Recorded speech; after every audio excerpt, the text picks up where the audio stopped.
So, hello everybody, here I'm back from the Eastern Front back to Gergovia.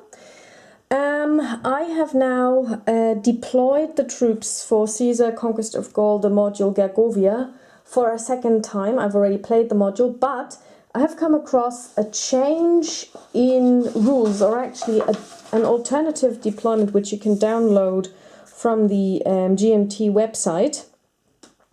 And it is based around eyewitness reports and information from Caesar himself that indicates that maybe there was an alternative setup. So I will just briefly go over the setup of the Gauls first, because that hasn't changed. Up here we have Vercingetorix, who's going to move his troops in here. So again, each time a unit enters the map, they will have to pay 1 plus n movement points depending on, just for entering the map, depending on how many troops have gone before them. Up here we have the second contingent of Averni, they're already on the map. Here we have the oppidum itself, and outside of it there is a camp down here. And all of the troops in here are actually napping. They were caught napping. They knew that the Romans were there, but they were still sleeping. So basically they are unalerted on the first turn. And in order for you to do anything with them, you have to activate them, which means I will flip them around.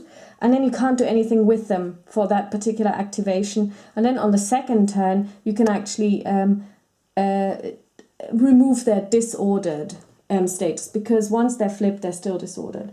So up here we have the cavalry. This cavalry unit, or these cavalry units, actually were very, very effective in the first instance of me playing this. So now we come to the big difference. In the past, or in the original version, there are 2 legions in this small camp. But it seems like the 8th legion, the 13th, was actually not in the camp together with the 11th, but they were actually up here, which would make a huge difference, because as you know, the objective is to capture Gergovia, which is going to be quite difficult, and to basically make sure that these guys up here don't manage to go down south and enter any of the Roman camps. So if you have 1, 2, 3 legions already outside the camp and way further north, this is going to be much, much easier, because one of the big issues is to actually get these guys out of the camp and then get them to join the battle. Down here again we have 2 legions and some LI and some archers. Up here we have the Gallic cavalry, and up here we have the Aedui. The Aedui were a group of Gallic associates of the Romans, and there is an additional rule for these guys as well. When they are activated, they have to move either towards the closest enemy unit or towards Gergovia. And as soon as they come within 10 hexes of a Roman unit, those Romans have to make a TQ check. And this is based on